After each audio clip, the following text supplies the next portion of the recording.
Hey, welcome back to the Uncomfortable is Okay podcast. I'm your host, Chris Desmond. This is the show where we try and figure out how to get better at doing the hard stuff that makes life exciting. We've got a little strategy episode for you today, and it's all about I Will Survive. So what is this strategy? I Will Survive is the understanding that you're going to mentally survive a challenge or a tough period of life. That no matter how tough it is, you're gonna wake up tomorrow, you'll still be here, you won't be broken, and you'll be the same person, or perhaps even a slightly better version of yourself for having gone through that hardship. And once you understand and accept that you're going to mentally survive a challenging period of time, your sense of overwhelm decreases. And you can usually move past the psychological threat that's going on at that time and push yourself towards your limits. And there are different ways that you can use this strategy. Sometimes just understanding is enough to get you through that tough time. Other times it can be helpful to use the mantra, I will survive in your head, just to help you get going and help you get through.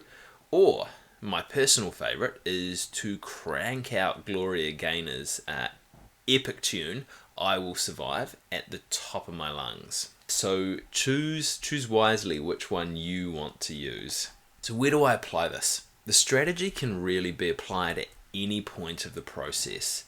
It's going to work as a short-term strategy in the moment. So when you notice your anxiety levels creeping up in the middle of the task or anywhere through the process of doing a task, take a moment just to understand that you're going to be okay and it's going to drop those anxiety levels back down. You can use it as a long-term strategy. So while you're planning a challenge or thinking about one to take on, understand that you're mentally going to survive it. And what you often see is that the targets that you have for yourself in that challenge often expand because you're not going to hold yourself back because you feel more safe.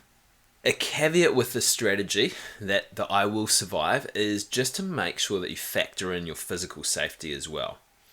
Because mentally you're going to be okay through most situations. But however, if the challenge you're taking on is beyond your physical capabilities, then you really need to factor that into your plan.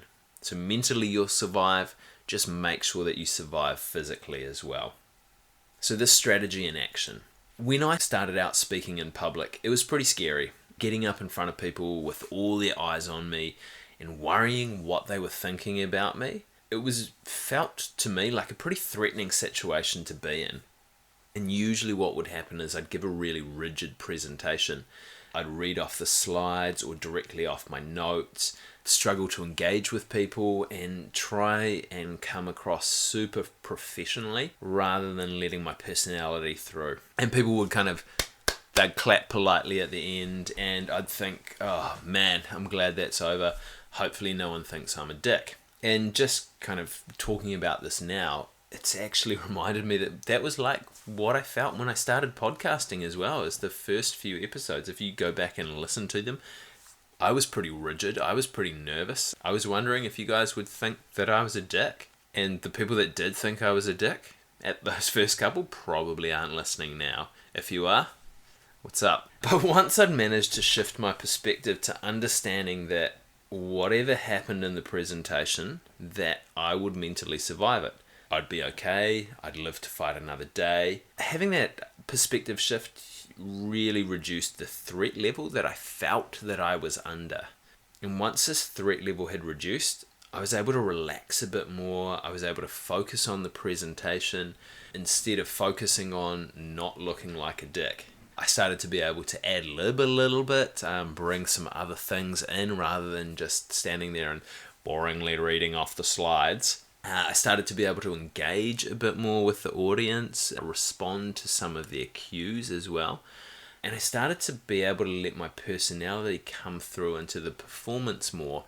And again, I think this correlates to the podcast, is that I'm much more relaxed and much more able to focus on the process of doing it now than the process of trying not to look like a dick.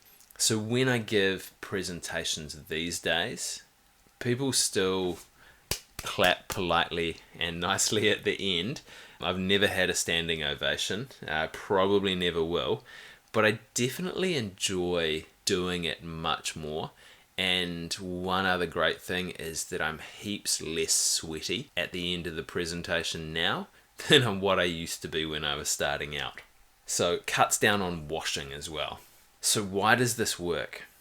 When we're doing something new or different, we often start out as not very good at it, or at least holding the perception that we don't think that we're very good at it. Our egos pop up, we worry about what other people are thinking of us. Will this make us lose status in someone else's eyes? Which, from an evolutionary perspective, the loss of status that have happened to us previously could lead to some pretty terrible outcomes, like being shunned from the tribe and having to fend for ourselves in the wild, which was, I'm assuming, massively hard. But these days, fending for yourself is probably just having to order your own Uber Eats rather than having someone else order it for you.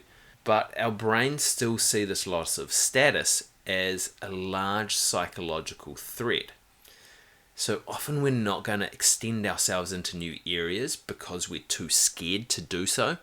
Or if we do, we're going to end up doing it in a really half-assed way. So Dr. Kerry Evans, a psychiatrist, describes a challenge mindset in his book, Perform Under Pressure, and makes the comment that the most common disconnect occurs when we start to think about not how we are performing the task, but how we are looking while we do it. And I'm going to read that again because it's great. The most common disconnect occurs when we start to think about not how we are performing the task, but how we are looking while we do it. And once we worry about how we look while we're doing something, it increases the mental and emotional load that we're placing on ourselves, which is usually going to tip us past the point of optimal anxiety, that there's too much load going on for us at the moment, and our performance really begins to suffer. But if you can understand and accept that you're mentally going to survive this situation, it's going to reduce the psychological and emotional load on our systems. It's going to allow us to focus more deeply on the task at hand, and it's going to allow us to perform it better. So remember, you will survive. So take that strategy, put it into action. I'd love to hear where you've used it, how it's worked for you.